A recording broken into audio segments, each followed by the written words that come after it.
संपूर्ण मंडली आप सबको जय मसीह की। आज सुबह के वक्त फिर से एक बार मैं इस वीडियो के द्वारा आप लोगों के साथ बातचीत करना चाहूँगा। और उससे सबसे पहले मैं सोशल डिस्टेंसिंग को मद्देनज़र में रखते हुए आप सबको प्रभु यीशु मसीह के नाम में मैं आप सबको डिजिटल हग करना चाहता हूँ। प्यार भरा डिजिटल हग। हम जानते हैं कि ये लॉकडाउन, कोरोना वायरस का जो संक्रमण, इन सब चीज़ के वजह से हम लोग सब चीज़ तहस नहस अस्त व्यस्त हो रखा है। हमारे आराधना, प्रार्थना संगति, सामूहिक संगति से लेके हर चीज़ सब कुछ अस्त व्यस्त हो रखा है। परंतु उस चीज़ के बीच में मैं एक चीज़ कहना चाहूँगा कि ये हमारे लिए एक बहुत बड़ा सुअवसर रहा, बहुत बड़ा एक मौका रहा कि हम अपने जीवन से परमेश्वर की महिमा करने का, अपनी क्षमता से परमेश्वर की महिमा करने का प्रभु ने हमें ये मौका दिया है। काफ़ी लोग पूछते हैं कि मेरे से पूछते हैं, मैं कहता हूँ कि मेरा एक छोटा सा कलीसिया है जहाँ पर मैं एक पास्टर की सेवकाई में हूँ। और छोटा सा कलीसिया होने के बावजूद भी हम लोग एक आशीषित कलीसिया हमारा है। इस लॉकडाउन के दौरान कई चर्च, कई पास्टर्स लोग बहुत परेशान हुए और जिसको हमने कोशिश किया कि हम जैसा भी हो थोड़ा मदद करने की कोशिश की है। परंतु एक चीज़ मैं परमेश्वर का धन्यवाद करना चाहूँगा और मैं व्यावहारिक व्यक्ति हूँ, इसलिए परमेश्वर को सिर्फ नहीं आप लोगों को भी धन्यवाद करना चाहूँगा। आप लोगों के कारण से, आप लोगों की प्रार्थना से, आप लोगों के सहयोग से आज हमारे कलीसिया और हमारे कलीसिया के पासवान एक औरों के लिए एक आशीष का कारण बना। हालेलुया। इस लॉकडाउन के दौरान, इस महामारी के संक्रमण के और ये सब चीज़ के समस्या के दौरान हम लोग ने बहुतों को मदद किया। लेकिन उसमें एक प्रश्न भी आया, एक लोगों के मन में एक जानने की इच्छा भी जगा कि पास्टर हेमंत गुरुंग इतना कुछ कर रहा है, ये कैसे संभव हो रहा है उनके लिए। और जिन्होंने मुझे सीधा पूछा, मैंने उनको सीधा जवाब दिया, ये परमेश्वर का अनुग्रह है और उसके साथ साथ मेरी कलीसिया मेरे पीछे हैं। हालेलुया। आप लोगों की वजह से मैंने सीना चौड़ा करके लोगों को गवाही देने का परमेश्वर ने मौका दिया। एंड कई लोग एक दूसरे में बातचीत भी किए कि पास्टर हेमंत गुरुंग दूसरों को मदद कर रहे हैं, ज़रूरतमंदों की सेवा कर रहे हैं, लेकिन इनको क्या है, इनके कहाँ से सपोर्ट है, इनके घर संचालन कैसे हो रहे होंगे। मेरा एक ही उत्तर था, परमेश्वर का अनुग्रह और मेरी कलीसिया के आशीष, उनकी प्यार से। हाँ, मैं एक चीज़ ज़रूर आप लोगों को आज सुबह के वक्त कहना चाहूँगा। परमेश्वर के वचन में जाने से पहले मैं तहे दिल से मैं आप सबको धन्यवाद करना चाहूँगा, क्योंकि आप लोगों ने इस लॉकडाउन के दौरान मुझे और मेरे परिवार को ये फील होने नहीं दिया कि हम लोग घटी और कमी में हैं, हम लोग आवश्यकता में हैं। आप लोग ने अलग अलग तरीके से आप लोगों ने हमारी आवश्यकताओं को पूरा किया, जिसके कारण आज मैं सीना चौड़ा करके गर्व के साथ लोगों को कह सका कि परमेश्वर का अनुग्रह तो है, उसके साथ साथ मेरी कलीसिया मेरे पीछे है। प्रभु का धन्यवाद हो। मेरा गूगल पे अकाउंट नहीं था। इस लॉकडाउन के दौरान ही हमारे जवान भाई लोगों ने गूगल पे अकाउंट बना के दिया, ऐसा करना सिखाया। और जैसा मैंने गूगल पे अकाउंट बनाया, आप लोग में से कई लोग, सब नहीं, आप लोग में से कई लोगों ने उस गूगल पे अकाउंट में सहायता राशि मेरे लिए, मेरे परिवार के लिए डाला। आज जिसके कारण मैं खुलेआम सीना चौड़ा करके गर्व के साथ प्रभु की महिमा करते हुए दूसरों की मदद करने में मैं सक्षम बना। ये इस सब चीज़ के पीछे आप लोग देख रहे होंगे, आप लोग रोज़ देख रहे होंगे, आप लोग आजमा रहे होंगे। ये सब चीज़ जो भी मैं कर रहा हूँ, मैं नहीं, इसके पीछे आप लोग हैं। क्योंकि मैं हमेशा कहता हूँ ना, branches give fruit, flowers, but it is because of the unseen roots. टहनियाँ बड़े अच्छे अच्छे फलों को देती हैं, परंतु ये सब संभव इसीलिए है कि उसके जड़, जो अदेख में नीचे जड़ है, इसके कारण से टहनियाँ अच्छे अच्छे फूल और अच्छे अच्छे फलों को देती है। इसी तरह से मैंने लोगों को जवाब दिया कि आज जो भी मैं कर रहा हूँ, निश्चिंत होकर मेरे पीछे परमेश्वर का अनुग्रह, साथ साथ मेरे कलीसिया के बहुत बड़ा हाथ है। आप लोग ने कभी किसी ने राशन चावल से लेके हर चीज़ में, और आप लोगों ने कुछ लोगों ने रेगुलर अपना दसवांश बेटी देते रहें। आज इसीलिए मैं और मेरे परिवार सुरक्षित हैं और हम लोग सही सलामत हैं। प्रभु का धन्यवाद हो। इसलिए मैं फिर से एक बार उन कलीसिया के उन परिवारों के लिए, उन लोगों के लिए मैं धन्यवाद करना चाहूँगा जिन्होंने अपना भी नहीं सोचा। कई लोगों ने तो बोला कि हमारा तो छोड़ो, कोई बात नहीं, हमारा पास्टर जी ठीक होना चाहिए, हमारा पास्टर जी को कोई कमी नहीं होनी चाहिए।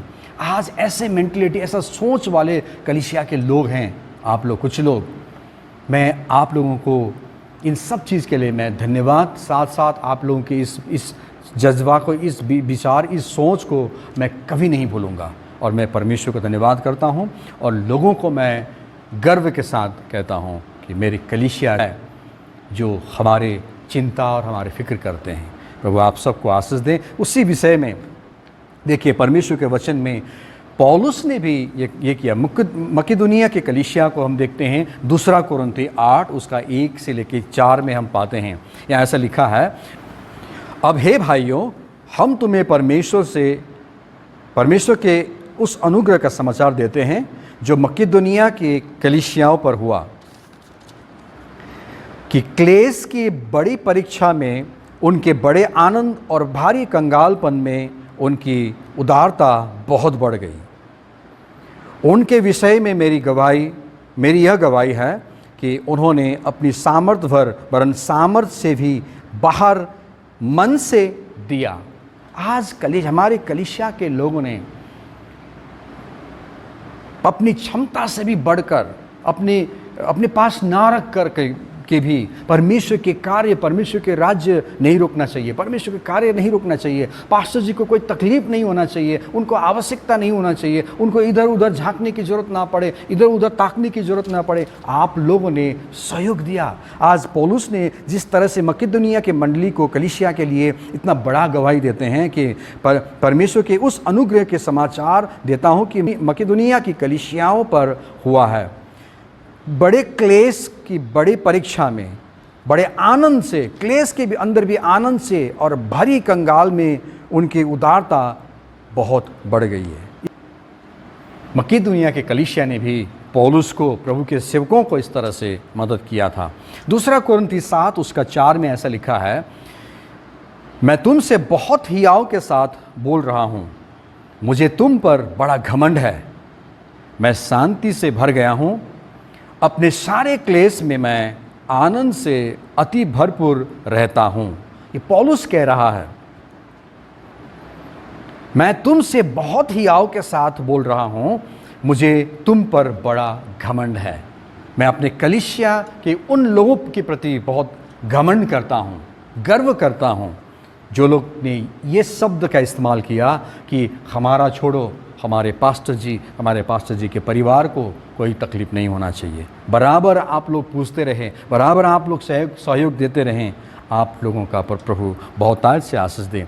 फिलिपियों में पौलुस ऐसा कहते हैं, फिलिपियों 4 उसका 1 में, इसलिए हे मेरे भाइयों और बहनों, बहनें भी हैं, जिनमें मेरा जी लगा रहता है। पौलुस फिलिपी के कलीसिया को कह रहा है कि हे मेरे भाइयों और बहनों, आप लोगों में मेरा जी लगा रहता है, मेरा मन लगा रहता है। आज क्यों एक कलीसिया के पास्टर कलीसिया से इतना प्रगाढ़ प्यार कर सकता है, इतना गंभीर प्यार कर सकता है? इट्स बिकॉज जैसा आप लोग करते हैं। आज उस प्यार ने, पौलुस को भी उस प्यार ने, फिलिपी के कलीसिया के प्यार ने ये बोलने में मजबूर कर दिया। और फिलिपी के कलीसिया को पौलुस कहते हैं, इसलिए हे मेरे भाइयों, जिनमें मेरा जी लगा रहता है, जो मेरे आनंद और मेरा मुकुट हो, हे मेरे भाइयों, प्रभु में इसी प्रकार स्थिर रहो।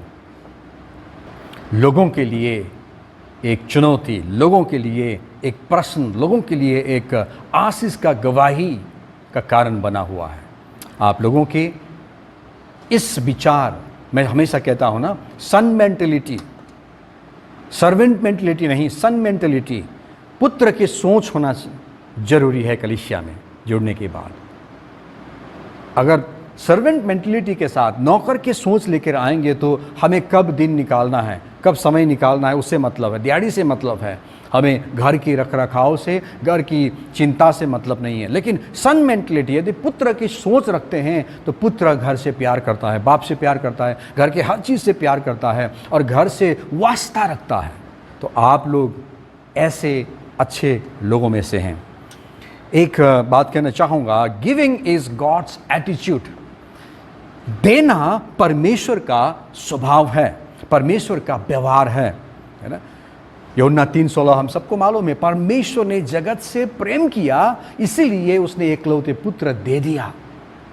देना, गिविंग इज गॉड्स एटीट्यूड। आप लोगों ने जिस तरह से किया आज, इसीलिए तो कलीसिया में किसी चीज़ की कमी नहीं हुई। लॉकडाउन के दौरान, मारामारी के दौरान कलीसिया के काम नहीं रुका, परमेश्वर के काम नहीं रुका, बल्कि और आशीष हुआ। सारे मैट नया आ गया, सब कुछ नया आ गया और स्पीकर के स्टैंड से लेके हर चीज़, काम सब कुछ होता जा रहा है। ये क्योंकि आप लोग परमेश्वर के कलीसिया को प्यार करते हैं। आप लोग परमेश्वर को सिर्फ नहीं, परमेश्वर के कलीसिया को प्यार करते हैं। आप लोग कलीसिया के पासवान को प्यार करते हैं। आप लोग परमेश्वर के राज्य को गले लगाते हैं, इसलिए होता है। Giving doesn't need enough resources. एक शब्द है यहाँ पे, देना, देने के लिए मेरे पास बहुत होगा तभी मैं दे पाऊंगा, ऐसा नहीं है। Giving doesn't need enough resources. आपके पास बहुत ज़्यादा होना है तभी आप दे पाओगे नहीं। बाइबल में कई ऐसा घटना देखते हैं जिनके पास कुछ नहीं था, लेकिन जब मन हुआ, जब अंदर से हुआ, दिया। इसलिए कई बार हम लोग बोलते हैं ना कि प्रभु मुझे देने लायक बना तब मैं दूंगा, देने लायक बना तब मैं दूंगा। देने लायक हम कभी नहीं बन पाएंगे जब तक हम जो कुछ भी हमारे पास है वो परमेश्वर की महिमा के लिए नहीं देंगे, हम देने लायक नहीं बनेंगे। एक विधवा देखते हैं बाइबल में, उस विधवी ने 2 पैसा चढ़ाया, उसके पास सब कुछ वही था, परमेश्वर ने आशीष दिया। पुराने नियम में एक विधवा ने परमेश्वर के जन को थोड़ा सा आटा, थोड़ा सा तेल में से परमेश्वर के जन को खिलाया, परमेश्वर ने उसकी सारी आवश्यकताएं पूरी की। अय्यूब ने प्रार्थना किया अपने मित्रों के लिए, और हम सबको मालूम है अय्यूब कैसे परिस्थिति से गुजर रहा था, कैसे हालात से गुजर रहा था। अय्यूब ने अपने मित्रों के लिए, अय्यूब 42 का 10 पद में पढ़ना चाहूँगा आपके लिए।